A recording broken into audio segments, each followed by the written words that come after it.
坐。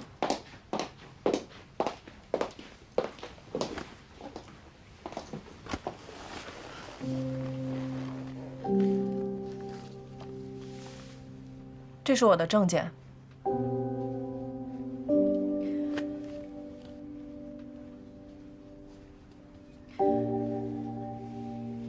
今天是我结婚的日子，一定要在这个时候吗？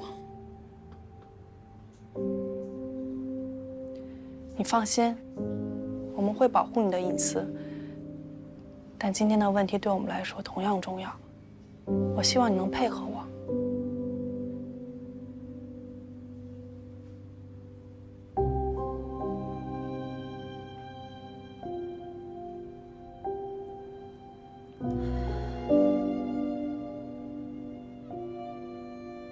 好。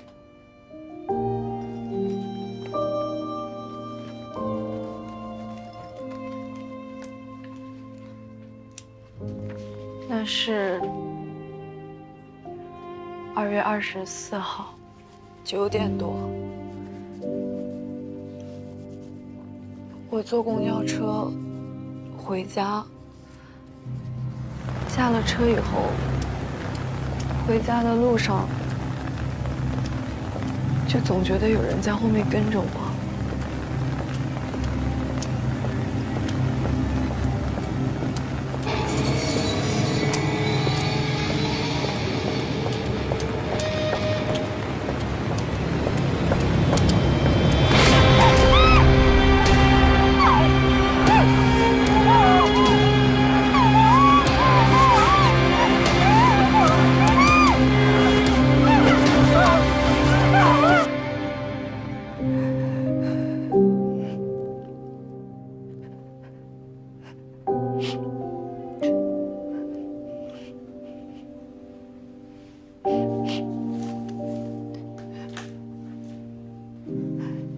你说，你看到他戴了一顶帽子，是这样的帽子吗？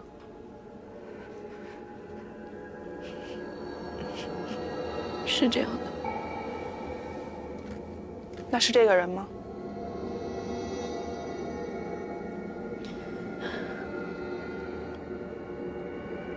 他蒙着脸，我认不出来。没关系。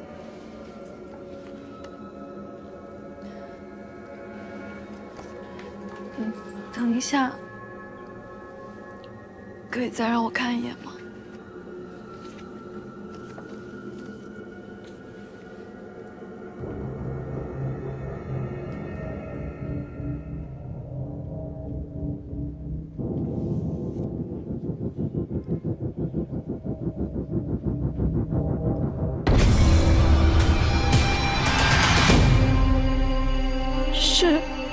是他。你确定？你看，我忘不了这双眼睛。你看这个时间，他明显就感觉是不对啊。我应该跟你通知一下吗？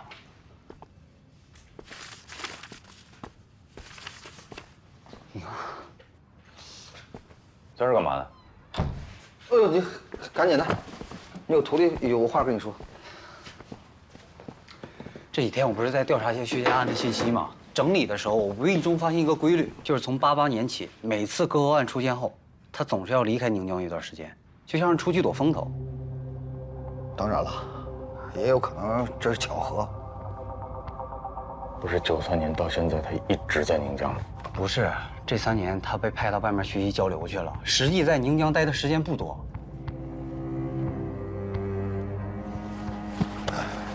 现在也就是时间上有怀疑，其他方面呢？薛家健就不是左撇子吧？还有，88年他才多大岁数？医学院的学生，他能看出那么大呢吗？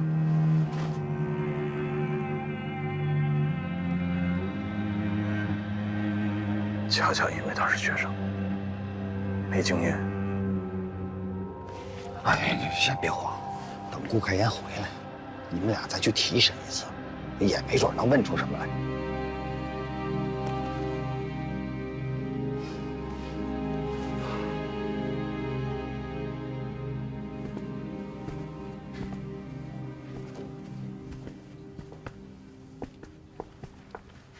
顾所长，你稍等一下啊。师傅，他来了。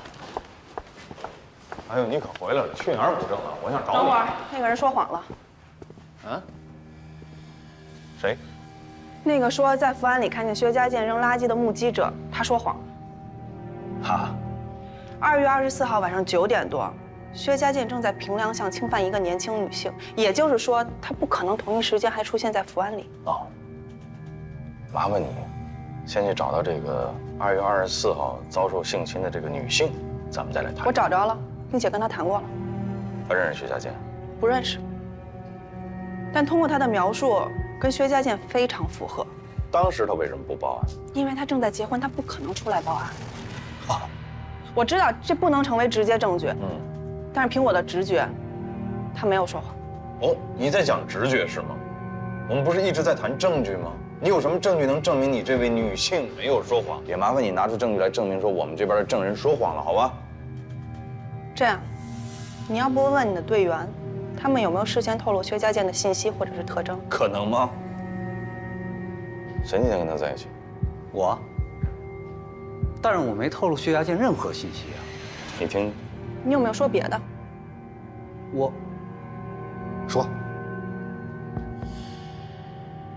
我说了句，你收拾了他一顿，才把他抓住的。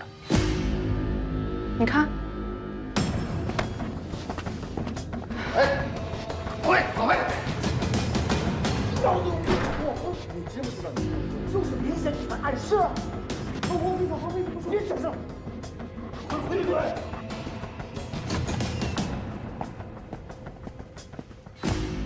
我的任务收拾。我能不能现在申请，再审一次薛家健？可以，我正好也有问题要问他。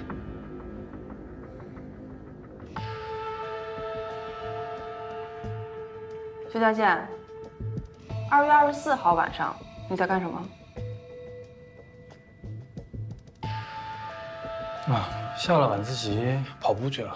那天你跑了多久8点到10点，跑多久我记不得了。顺着哪条路跑的？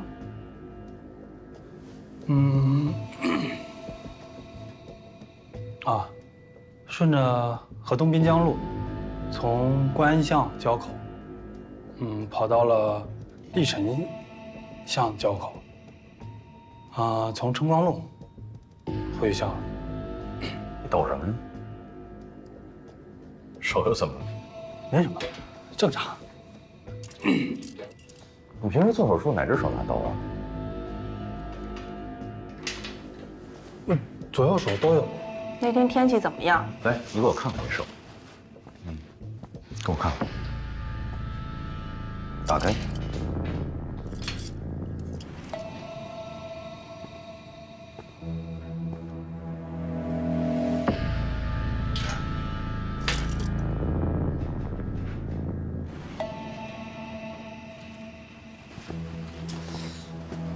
你认识我？对，你认识我吗？不认识。你不认识我吗？认识。到底认不认识？我以前不认识，我现在认识。什么叫以前？我以前没见过你啊。你没见过我吗？1988年你在干什么对？2月26号晚上你在干什么？1988年3月17号晚上你在干什么？1990年2月7号晚上你在干什么？1991年12月14号晚上你在干什么？还有1992年11月5号晚上你在干什么？我听不懂你在说什么。装糊涂！我刚才说的所有的日子，都是你马上就要离开宁江的日子。你干嘛去？你为什么离开宁江？听不懂，装糊涂是吗？1988年的3月17号，电机厂院里的废料堆，你见没见过？我见没见过？1988年3月17，对，我在问话呢。1988年3月17号晚上，你再想一想，你到底见没见过？对，宋副找你。来，刚才他为什么没找？现在才找的呀，让咱俩出去一趟。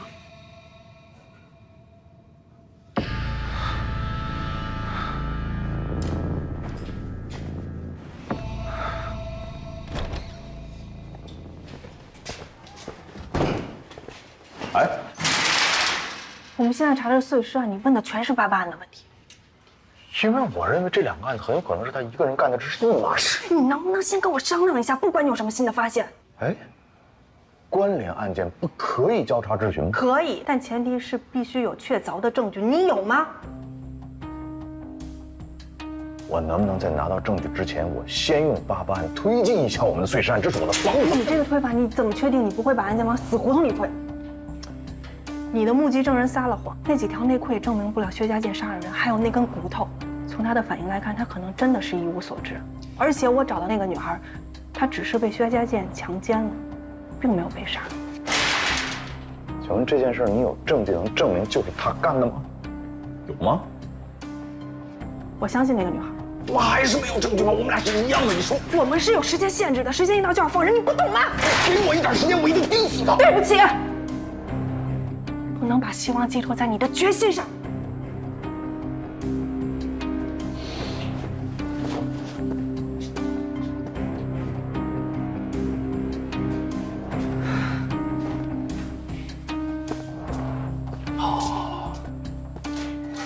这样，我知道您是预审，好吧，我听你的，你告诉我怎么办，我配合你，行吗？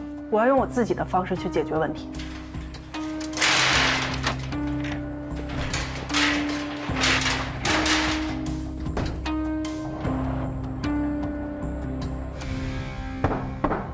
进来。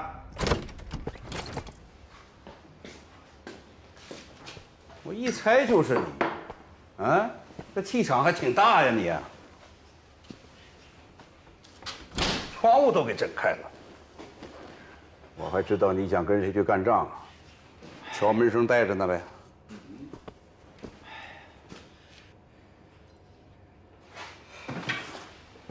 还行，知道现在自己该坐哪个位置上啊？那个脱氧核糖核酸比对结果什么时候能出来？你当吃饭呢？你想要什么，人家马上就给你端上来。放心吧，早都交给省厅了。我就等着这个。还有一事啊，还有什么事儿？这个不就88那些案子吗？刘胜奎那个家伙早就告诉我了，给我打预防针吧。怕我骂你，怕我批评你吧？你凭什么骂我呀？疑点都在这摆着呢。疑点没疑点还叫案子吗？没有案子要警察干嘛呀？我告诉你啊，用88案来查薛家健这个案子，难度是可想而知的。你呢，能不能也换个思路，多方面考虑考虑？这个跟你姑娘一个模子刻上来。开言还跟你说什么？别瞎打听。反正我现在申请按照我自己的方式走。第一，有没有可能把薛家健跟88案受害人指甲缝里的这个皮肤组织也做一个比对？啊，可以，但是啊，多听听别人的意见啊。就说开言的意见吧。真的就那么对你没有帮助吗？没有。国平，我可不是在替他说话。那您替谁说话呢？你站住！开言说的对，我为什么不替他说话？我就替，滚蛋！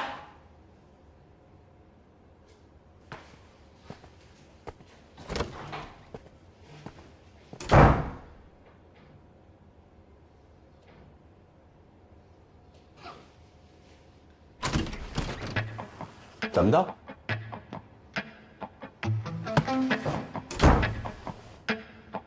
哼！哎呀，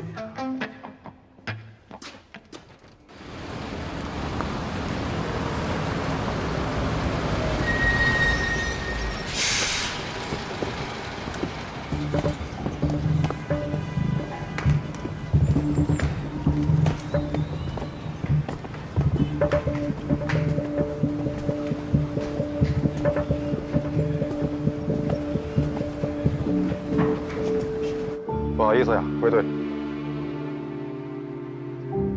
他案子我的问题，你没事吧？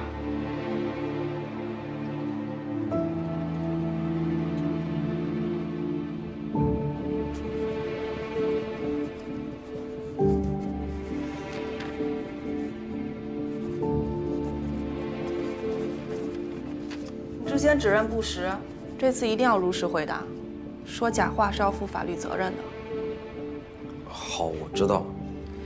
2月24号晚上，你到底有没有见着在福安里扔包的人？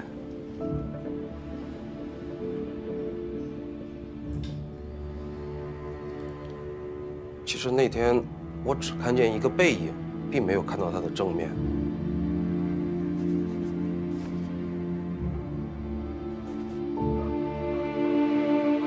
听说那个目击证人说的假话。哎呀，可不，已经另案处理了。哎，这下功夫全白费了。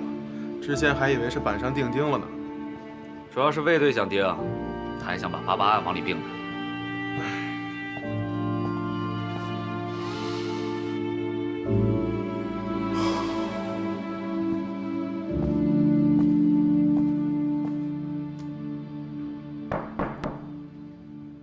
进。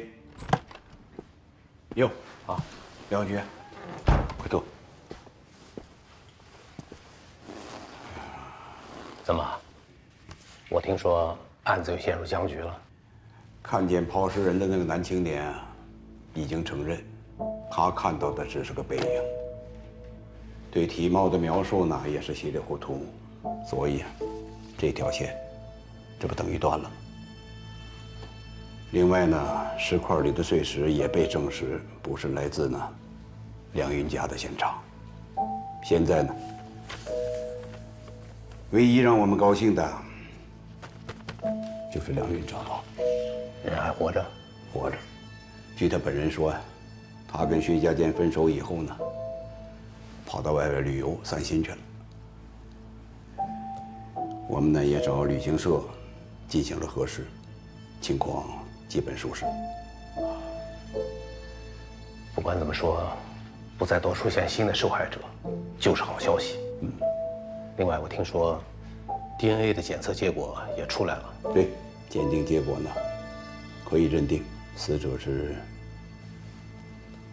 于爱青。这对我们来说，也算是个不小的收获。最关键的是，薛家健被咱家丫头用乙醚的案子给摁住了。虽然说现在只有性侵的线索，但是碎尸案还是可以沿着这条线索继续查下去了。苗局，别安慰我了。现在可以认定，薛家健根本就没有抛尸的时间，所以啊，碎尸案这个凶手一定是另有其人。至于魏国平呢，死抱着88案，非要跟薛家健外出这个时间的巧合点往一块捏，驴唇不对马嘴，成为不了直接的证据，是不是？一码归一码吧。在整个案件推进过程当中，他的表现还是不错的。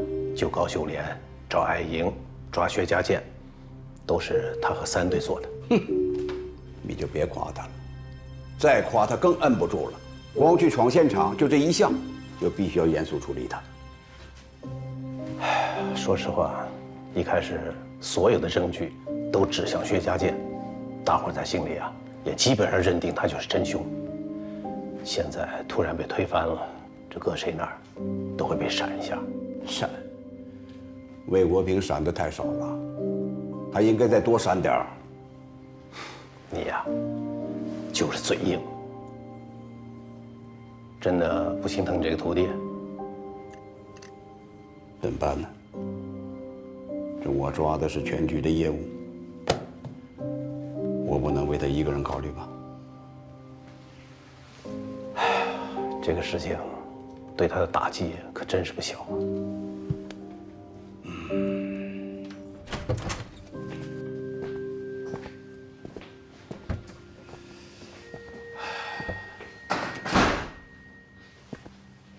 坐吧。不说工作，聊聊生活上的事儿。我没生活。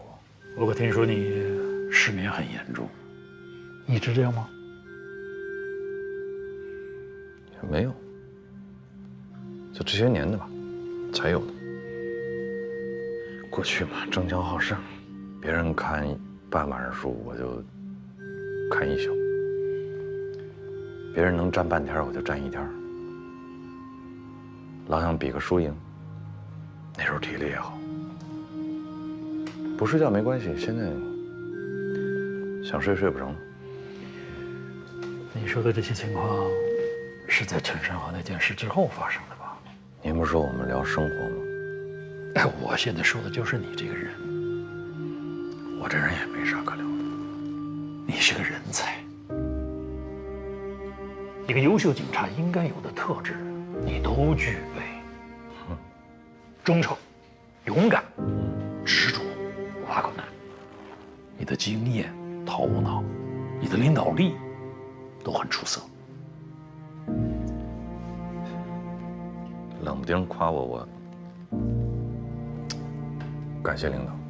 我这就说到你的缺点，你的缺点其实也就是你最大的优点——执着。可执着这个东西，它是个双刃剑，要是没有恰如其分的控制，那它就很可能变成一个致命的弱点，变成偏执。对，偏执。您不是第一个说我的这个问题，我相信也不会是最后一个。听你这意思，是不打算改了？想啊，改不了，跟失眠一样。还是因为陈山河吗？咱能不提这茬了吗？您接着找找别的缺点。我挺爱听的。作为一个老公安，我知道你是种什么滋味。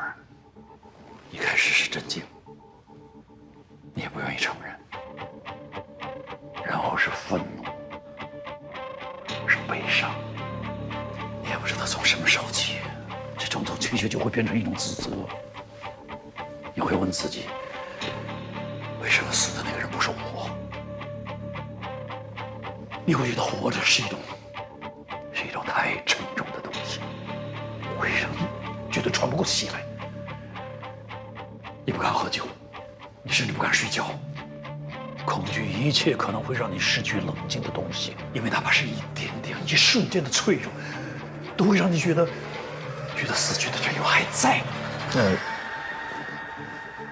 三队弟兄在等我，我能有点事儿先去处理一下。就是这样的压力，它会让你想到，唯一能够逃脱这些困扰的方式就是破案，不顾一切的破案，找到他，抓住他，这样才能让你高位战友。没错，才能解脱自己。没错，就是这么想的。我就要破这个案，我就是想把这个人抓住，而且我一定能抓住他。我向他保证过。我经历过和你一样的事情，我也走过同样的弯路，所以我希望你不要被这种情绪左右，不要失去你的冷静。这是破案的大忌。谢领导提醒。我们现在可以聊聊另外一件事了。聂小雨，他是你什么人？我是电机厂子弟，我父亲和聂宝华的爸爸是以前在一个车间，所以我跟聂宝华是从小一块长大的。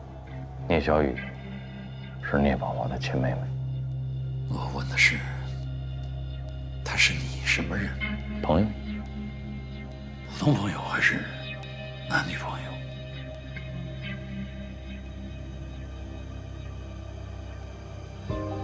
到目前为止，都是普通朋友。刑警队长和重点人物的妹妹可以交朋友？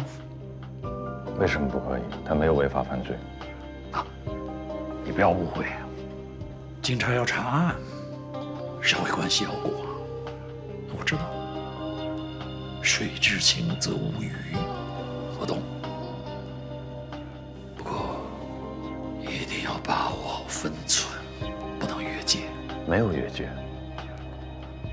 一直都没有。而且他跟他哥不一样，聂宝华所有的事情，聂小雨都没有参与过。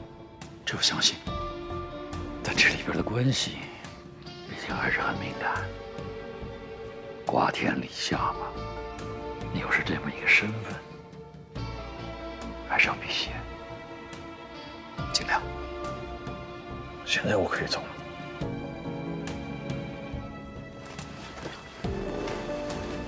人都是有情感的，这太天经地义了，因此很多人经常都忘了法不容情。我希望你不要忘了。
谁走？他把你当成他了。什么？派出所跟我们说这儿住了一个刑满释放人员，我们说就过来看一眼。结果你看小霞就成这样了。人在哪？那儿，对面。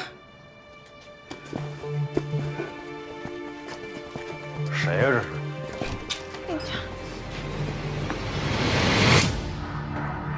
我。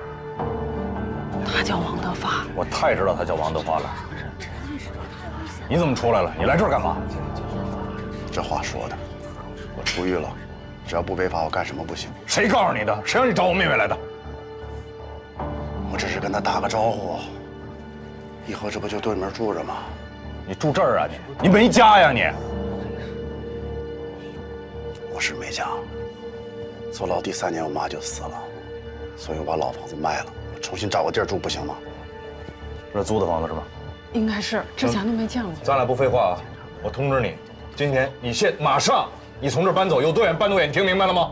你别吓唬我，我现在懂法了。作为合法公民，我选择住哪儿是我的权利和自由。你妹妹哭也好，闹也好，在我没有侵害她之前，我不需要承担任何法律责任。她怎么想，跟我没关系。哎呀！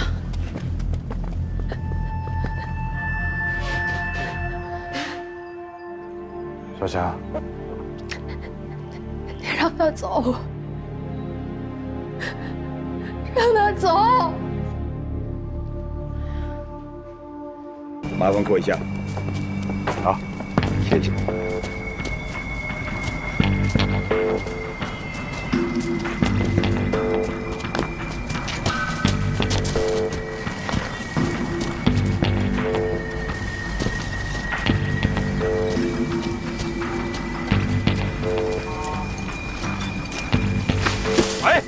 干什么呢？小心点，不是？别碰了！不是保护现场，不知道吗？新来的同志，你再把人吓着。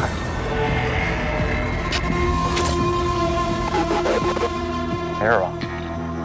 我第一次见尸体的时候，我差点没吐了。跟2月26日那起有关联吗？致命伤是一致的，利器切割喉咙。从伤口的走向来看呢，也都是左撇子干的。还有，死者都经历过性侵。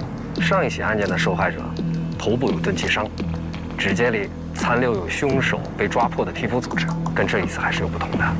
那也不能排除不是同一个所为，没准上一次罪犯啊作案的比较仓促呢。如果真是同一个人所为的话，那他这一次准备的更加充分，性侵时还特意戴了安全套。那是8万人保卫科双雄的思路够一致的啊！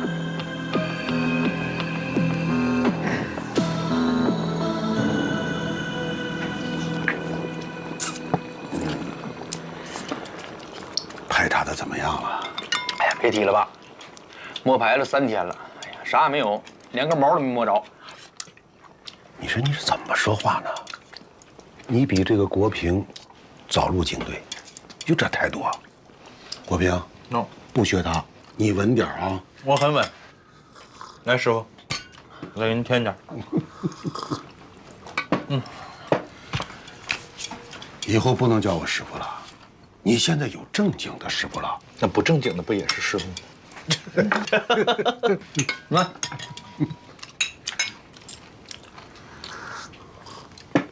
反正我是电机厂出来的，我也是您给培养起来，我才当了警察的。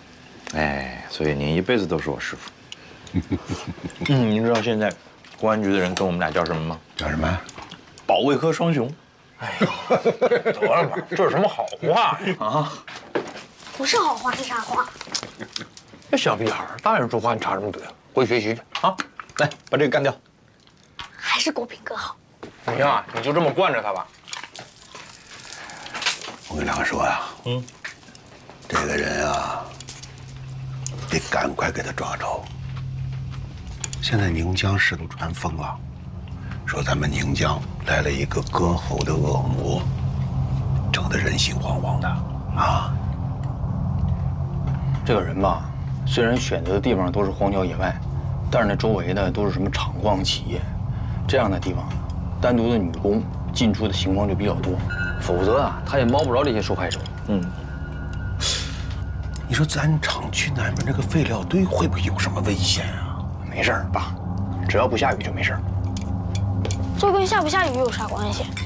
因为下雨的时候，他作案就没有痕迹啊。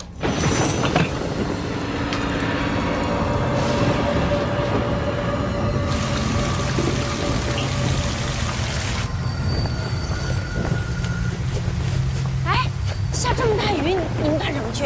巡个逻嘛，没事儿啊。我哥和国平哥出去抓坏人。你换衣裳干啥呀？我跟你们一起去。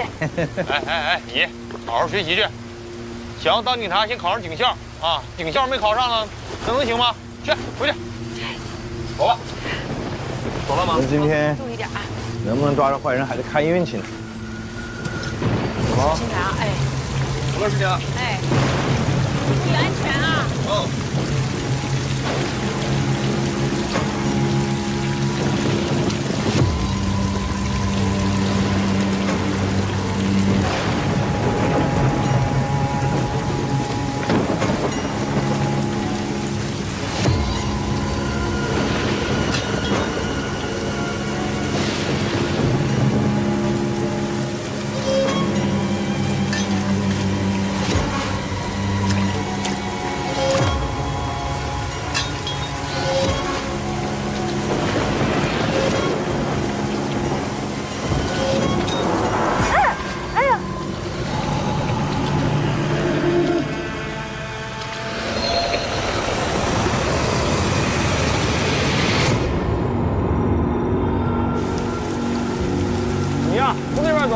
我从这边走，咱俩到里面汇合，好吧？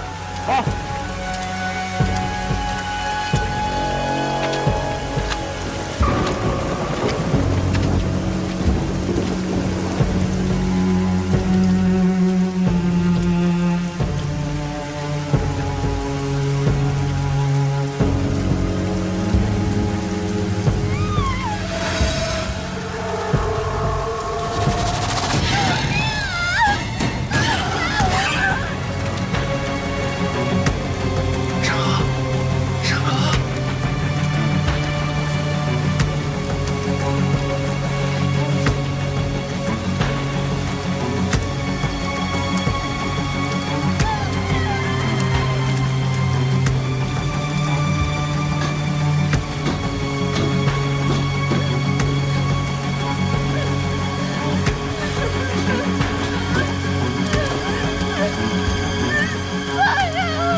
92年系列杀人案，简称88案，受害者全都是年轻女性，生前遭受性侵，死亡原因为利器切割喉部。凶手选择在居民区或者矿场附近的偏僻地点作案，作案时间选择在雨夜，以此来掩盖作案痕迹。从受害者伤口判断，凶手是左撇子，作案手法残忍熟练。92年，凶手在最后一次作案后突然消失，至今下落不明。嫌疑人有没有脱离你的视线？你比陈山和童志距离嫌疑人更近，但你为什么晚到了？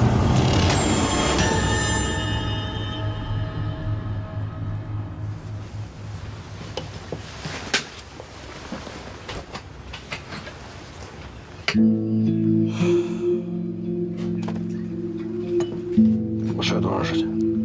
满打满算也就不到10分钟。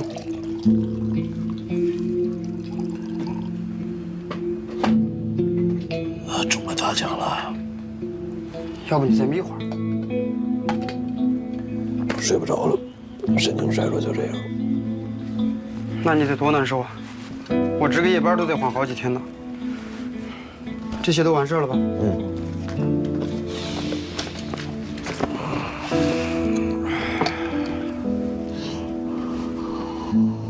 今年能调到的重大刑事案件汇编都在这儿了。这是女性受害者案件，这是男性犯案人员案件。卫队，后半夜冷，你自己注意点。好。你会先走吧，到时候我把电闸拉了。那行，你慢慢看。后来了，小班。来了，超。哎，卫队。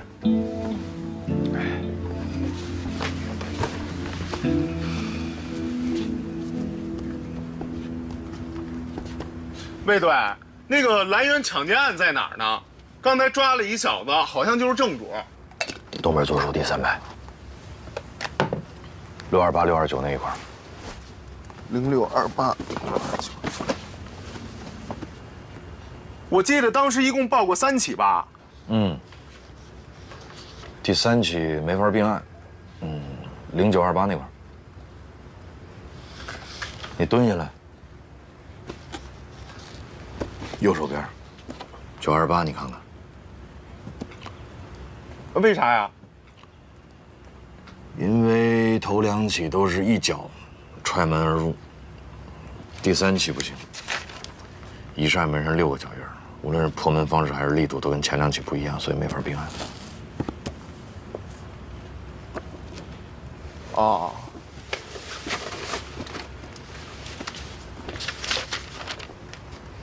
就服你。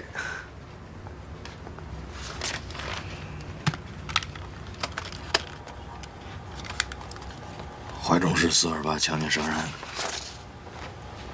受害者为中年女性，生前确实遭到过性侵，但是经过尸检发现，致命伤在颈部，水果刀穿刺而成，而且还有多处的反抗伤，可见凶手暴力侵犯的力度并不大。所以不能和88案并案。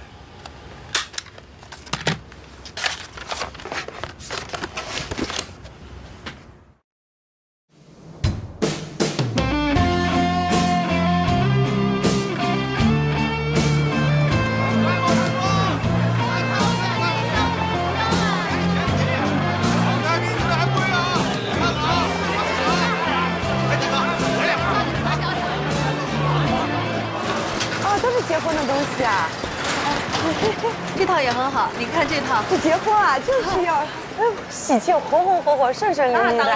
哎，不错不错，我试试，驾照也要拿好的啊。不错吧？小雅，小雅，小雅。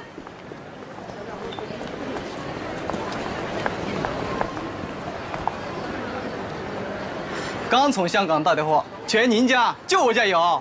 哎呦，小雅，你在这儿啊？那个床单被罩多喜庆啊！你喜欢啊？老板是吧？哎，拿双37的。哎，马上给你包啊。挺好看的。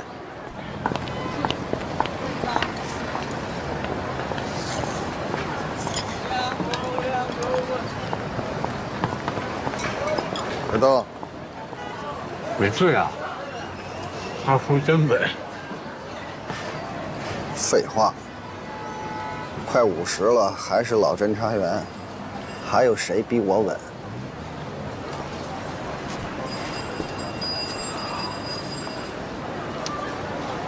什么时候到？话说就快到了吧？过来到底玩什么呢？枪啊、药啊，还是水货呢？活来得及，就在场上。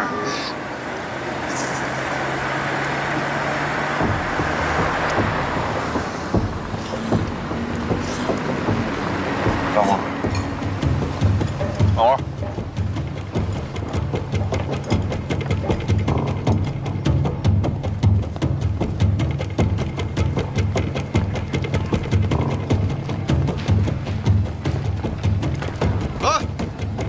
听好了，瞅准了再泼，别惊着群众，别碎了东西。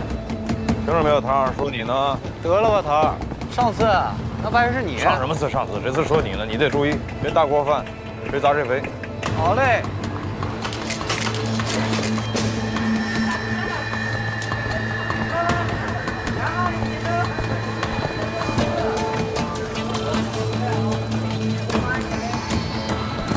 吴老子，不用找了。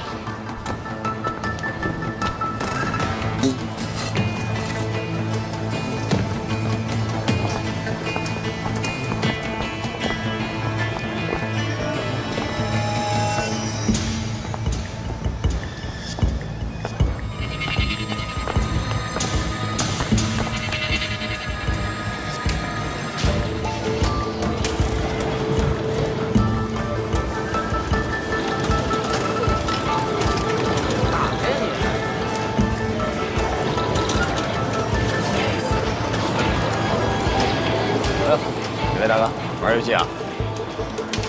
老板在吗？老板没在。哎，干什么？老板不在，老板不在。别动！警察！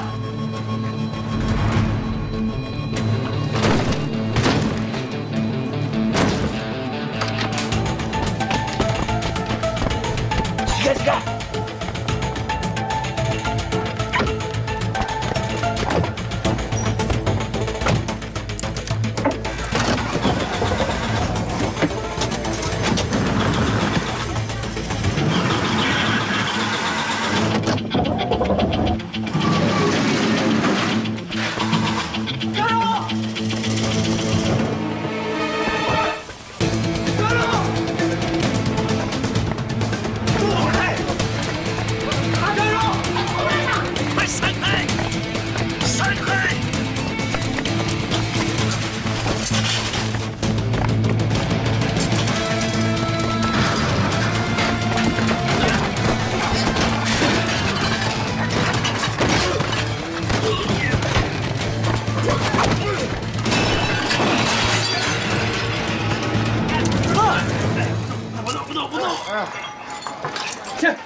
走，走。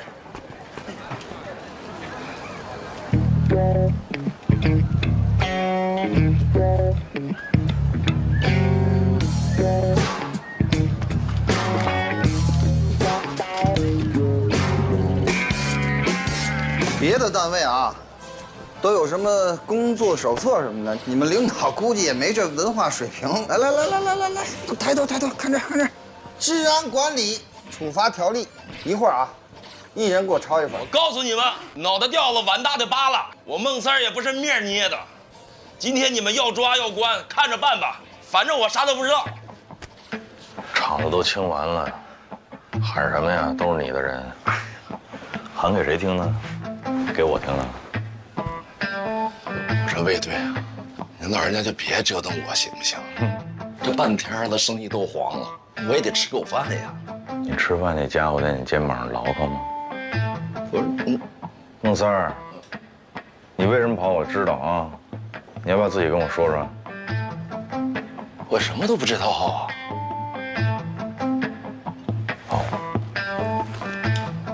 那你知道我外号叫什么吗？当然知道，为无期呀。哦，就是您老人家办的案子都是从无期徒刑起跳。那你要不要琢磨琢磨，再重新说一说呢？我真啥也没看呀。你在这儿跟我说，我能帮你什么？你心里清楚。你现在不说，我带你回去说，性质就变了吗？你要不要重新琢磨琢磨怎么说？别给脸不要。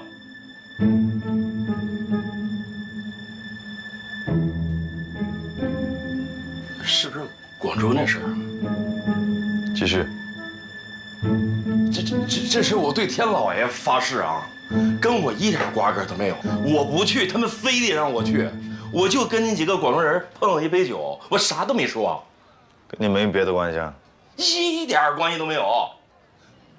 你要想去，我都能带你去。你知道他们住哪儿啊？知道啊。提你好使吗？好使啊。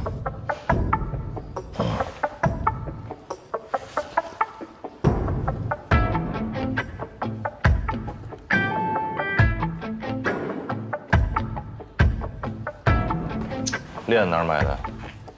借我试试呗。这金的。哎呀。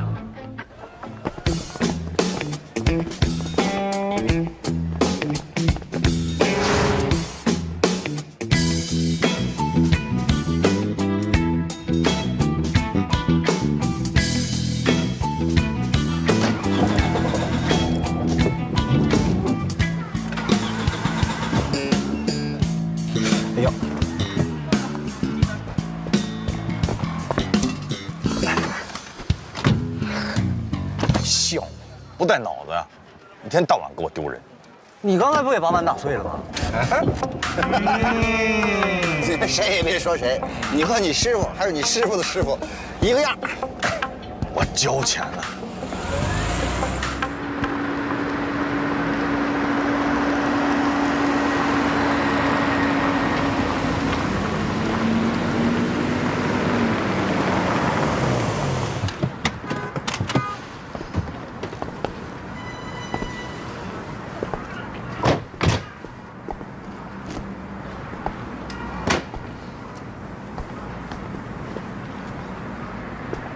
这帮人挺会挑地儿，这饭店适合抓捕。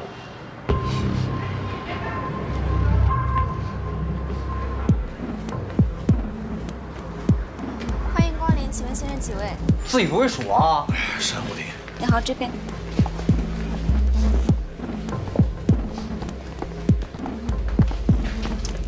挺横啊，香吗？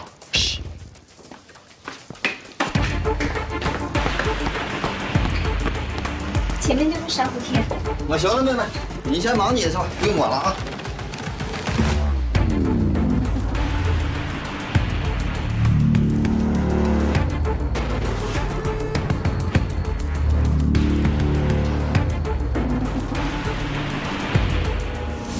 孟先生是哪位啊？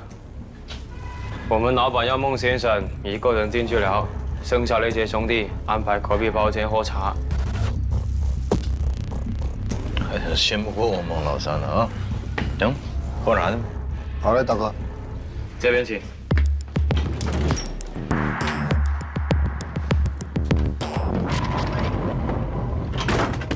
哎呦，兄弟啊，真家伙呀！哎，你们那边什么价？给我们弄一批呗。你干嘛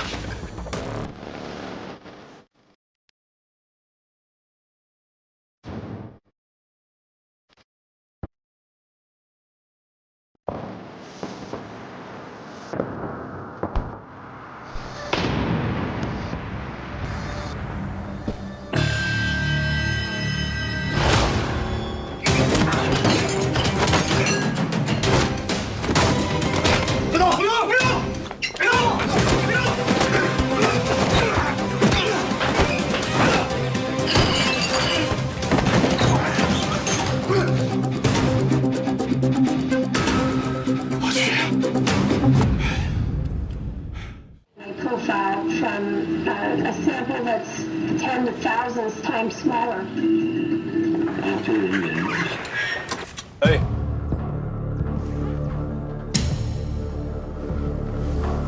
停电了吧？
病啊？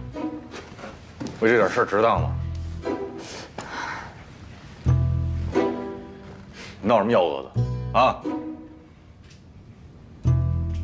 老头，你到底喜不喜欢我呀？你不这破玩意儿干什么？我干活呢。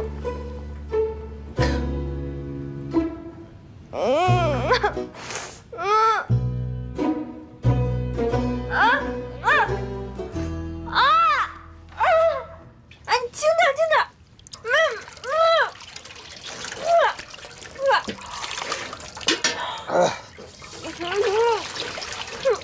慢点。哎，你弄我。好了吗？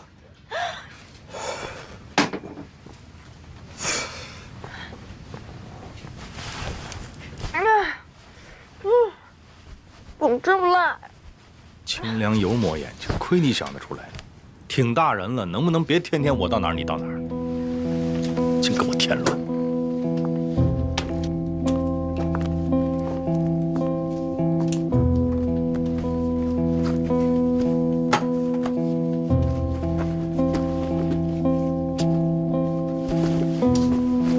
我今天过生日。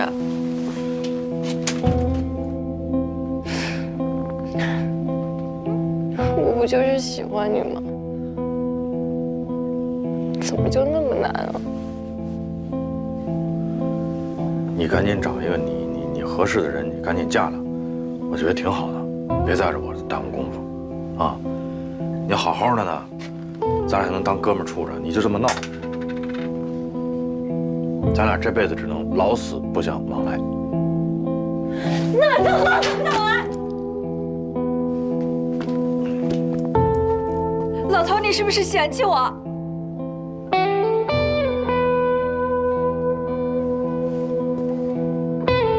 他有没有伤害你？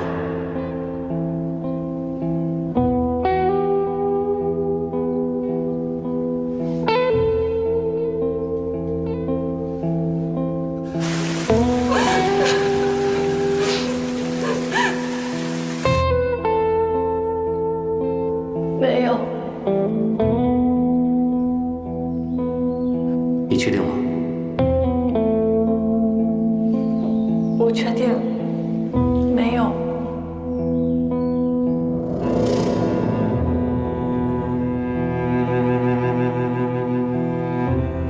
把袋子给我留。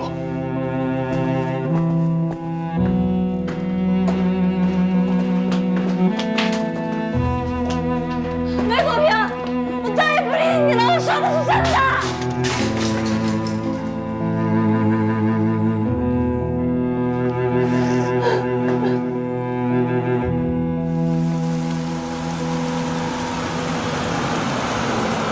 临江医学院站下车。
出租车。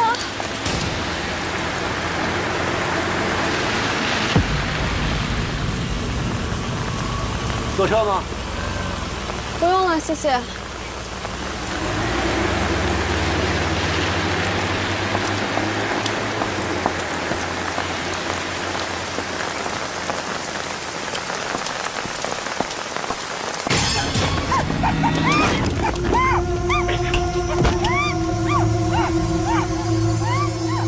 我市气象台在凌晨2点发布了暴雪蓝色预警，今天6时，我市迎来了近10年来最大的降雪。到明天14时，宁江市将持续雨夹雪。降雪带来的降温和冰冻天气可能会影响您的出行，希望市民合理安排出行。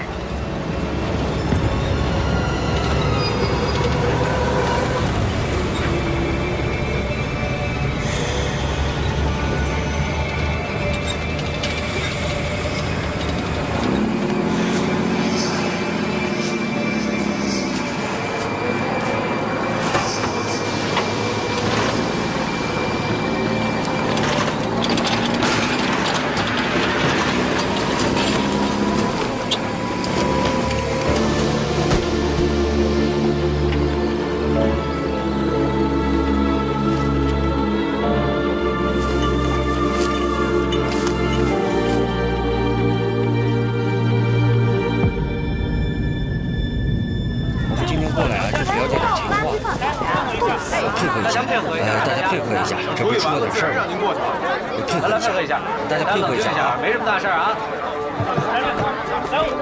卫队，你可来了！怎么了？出大事了，不然不可能惊动你们。来，让一下。没什么大事，互相支持一下，时间不会很长的，好不好？互相配合一下。包所，往后退。哎，这是我们豆芽桥所所长包维强。哎，大家好，来了。情况是这样。今天上午5点15分，我们辖区的一个环卫工人到所里来报的案，东西呢就是这垃圾箱里发现的，现在就在他家里搁着呢。什么东西？去看看吧。走，来走。来让一下，让一下。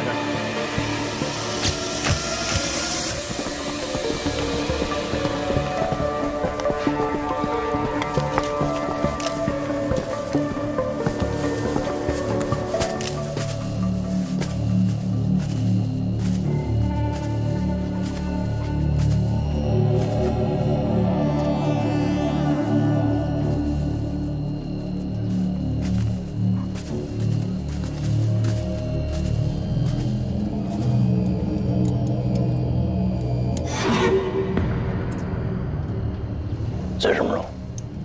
疑似部分人体组织。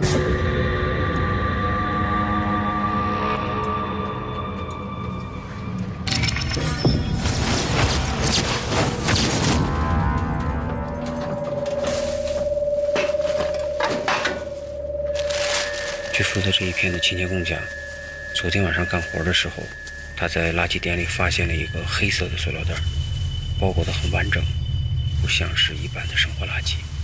因为以前也有人经常把食物不当作垃圾扔掉，所以他就把垃圾袋里的冻肉拿了回来。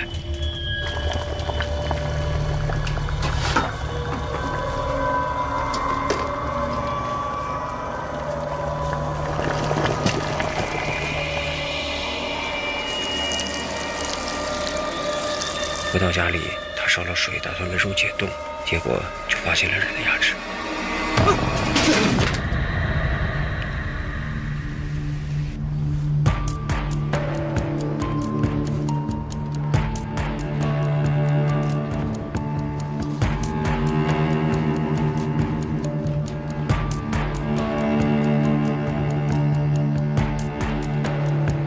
二哥，2个组，3件事，把今天所有咱们到场的警察都分成2个组，让咱们刑警做主导。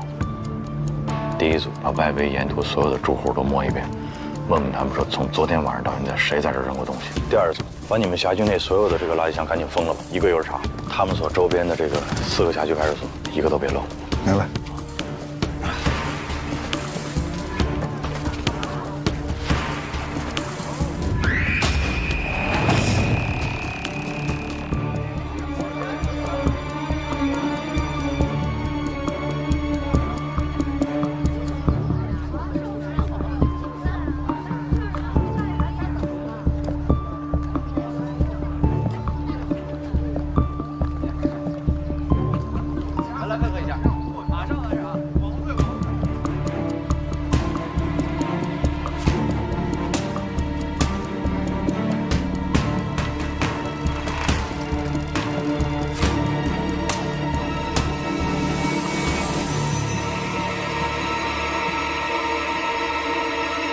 卫队，又冒了。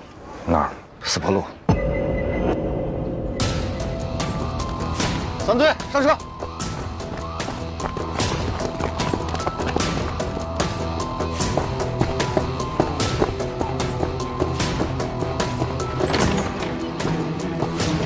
同学们，因发生重大案件，今天的课暂停一次，大家自行复习啊。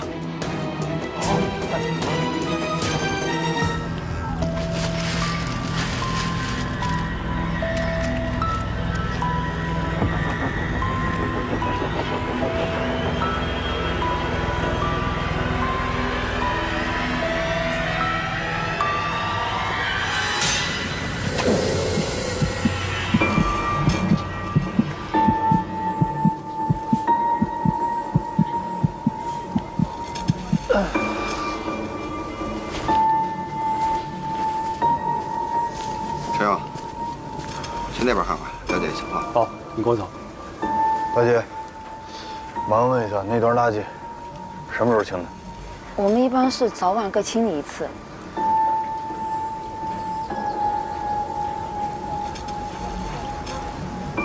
人命关天啊，希望你认真配合啊。你这有什么其他情况，你也可以跟我讲，我不跟你领导说。什么时候清的？我前2天滑了一跤，在家里歇了1天。所以哪天清的？前天下午刚拉走了一车。前天24号。好，哎，连去吧。来，24号，那就是24号夜里和25号抛尸的可能性最大。这2包尸块应该只是一小部分，至少还有60、70斤不知道在哪儿。二哥，那我有没有可能把这个时间线再往前拉？比方说23、24，假设都有可能有人抛呢？那如果要这样的话，那时候抛的会不会现在已经进垃圾处理站了？很有可能。那这垃圾这个，老包，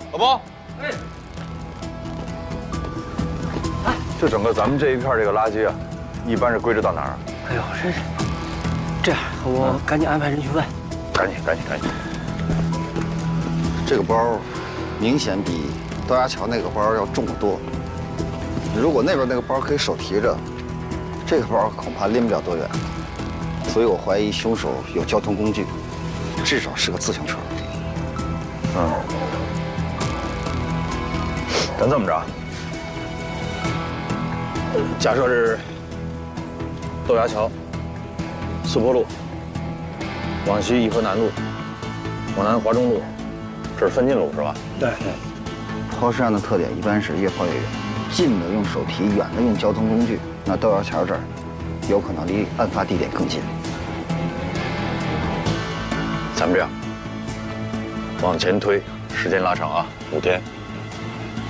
你们去打听所有刚才我提到这些路段的夜巡民警，值班的时候谁看见推自行车的可疑的人，尤其是后座或者踏板上有包的，明白吗？散。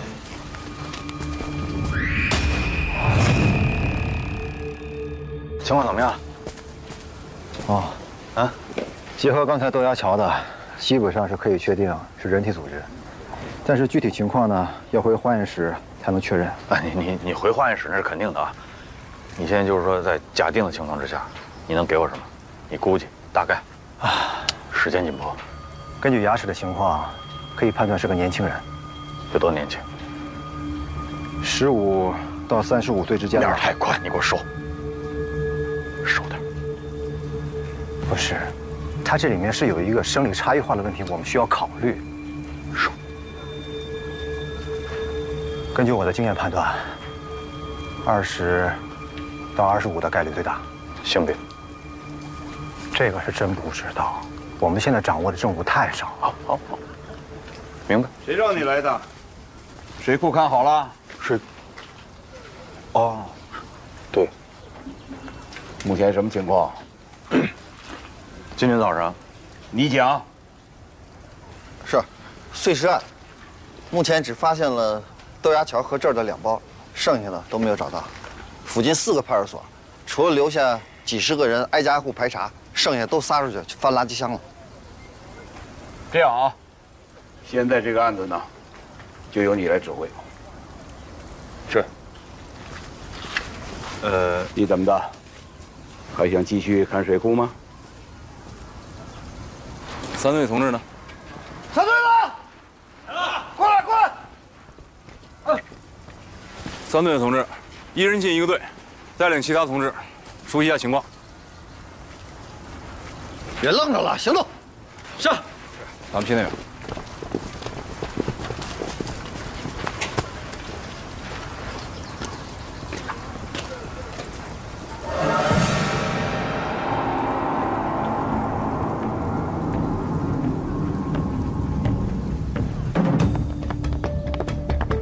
现场的痕迹破坏的比较严重，我们能掌握的也只有这些。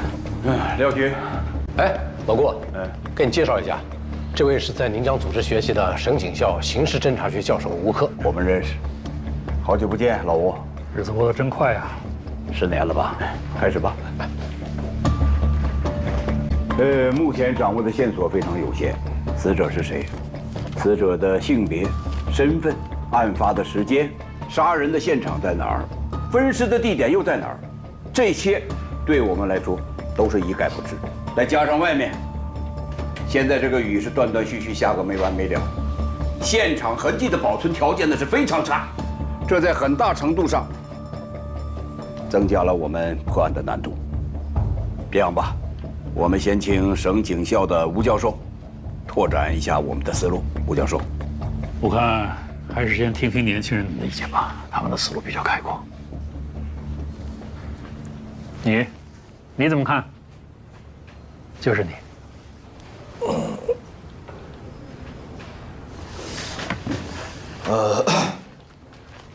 命案第一步应该先确定死者身份信息。那我们这是碎尸，比较麻烦，只找到了很少一部分尸块，所以我们现在应该找到剩余的大部分尸块，拼接一下。另外，同时呢，全市拉网，看看最近失踪人口情况，逐一核实比对，找到死者身份信息，再找他的社会关系，从内往外，核心到外延，这样的话应该离这个凶犯就不远了。还有什么补充的吗？细节肯定还会有很多，但是大方向跑不了。果然是办案经验丰富的老刑警，难怪你不用上我的课。这个案子的非常之处就在于，受害人不仅被分尸，而且尸体经过了高温蒸煮。以我们现在的技术条件，哪怕是我们在最短时间内找到了所有的尸块，也很难在短时间内迅速的比对出我们需要的受害者身份信息。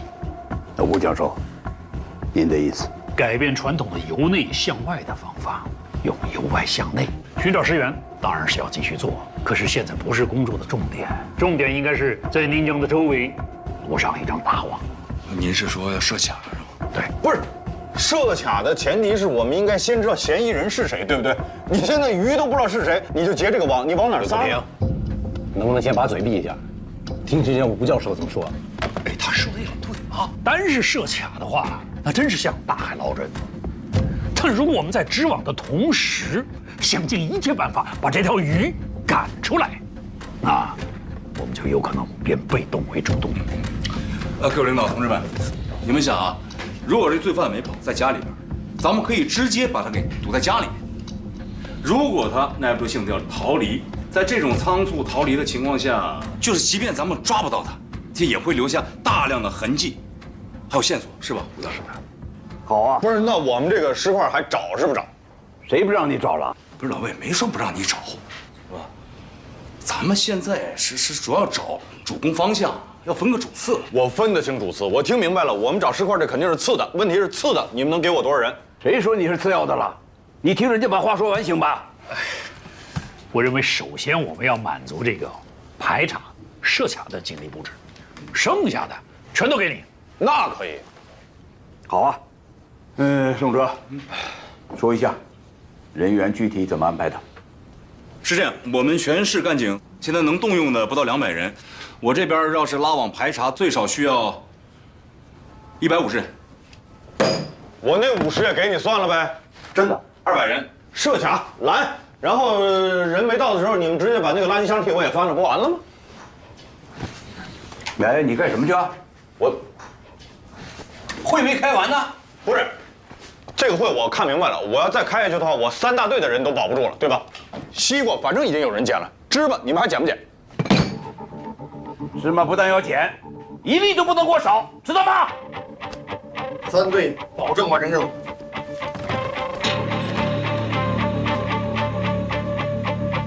哎，干什么呢你？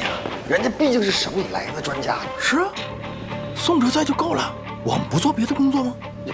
怎么样？各居民点垃圾箱都没有发现新的情况。咱不管他那个，我们干我们的，找石块还是第一要务，所以垃圾中转站必须得找，再不找来不及了。几位领导，我问一下啊，因为每天离开咱们泥江的人比较多，我们怎么才能迅速判断出谁是凶手呢？这种程度的分尸，其实是很难办到的。因此，我们怀疑这个凶犯他应该具备有相当的外科手术能力的人，或者是有宰杀牲畜的经验。他还需要独立的、可以操作的空间。找个人捎给我师傅。就说这是我补充发言。好，走。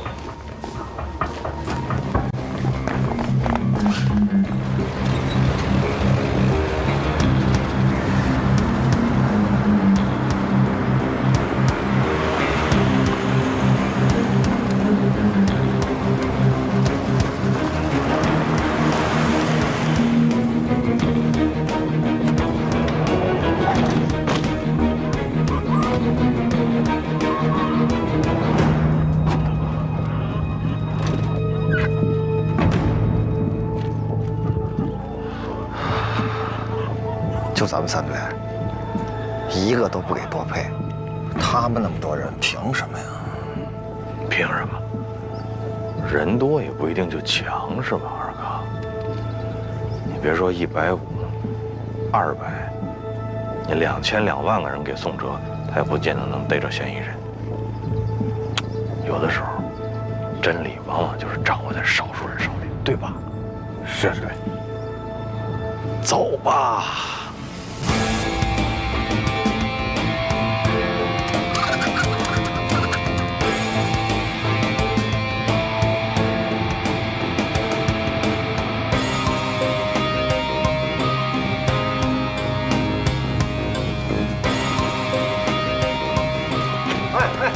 你们干嘛的？你好，是刑警队的，把你们这个垃圾车停运一下，我们要检查。检查？没接到领导通知啊？那我们现在就通知你。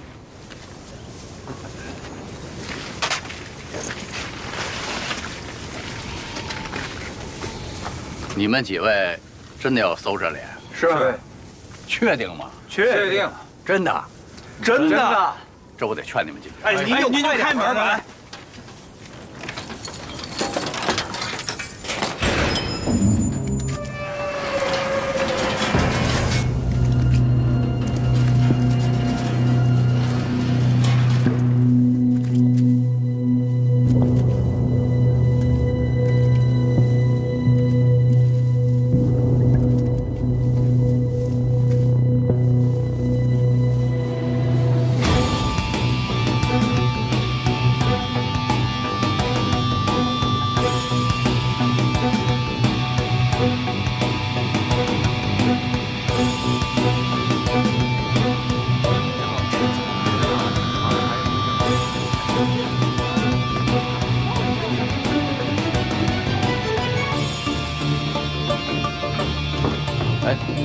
不决啊！你们分局刑警队到了吗？都到齐了。哎，不决，卫队跟省里的专家杠起来了。谁瞎传了这闲话呀？啊，查案的消息要这么灵通就好了。顾局，听说省里的专家要插手咱们的案子。不会吧？我们的案子让别人插手，这太不合适了呀！胡说八道什么？你们不是来办的？顾局，大伙儿都要去支援卫队。对，到底要搞什么？你们？顾局，这是卫队长交给您的。发动各单位、街道、居委会自行核对失踪人口，缓解警力问题。夜巡干警很有可能有人看到过抛尸者，重点询问。我强调一下啊，从现在开始，所有的行动要服从统一指挥。啊，是。哎，廖局，啊，老顾，有事吗？袁老师跟你说，你说说这个魏国平啊，这前段时间我刚刚向上级汇报过干部考察的事儿，这混小子今儿就给我来这么一出。你说说，让上级领导怎么看待咱们选拔干部？难道就让他们看现在年轻人敢在专案组的会议上和领导叫板？哎，是，这种行为确实不应该鼓励。哎，对了，垃圾场那边有什么消息了吗？还没有。廖局，任何侦破工作，除了严谨缜密的刑侦手段，运气也是缺不了的。做，就他那运气，完了啊！我走了。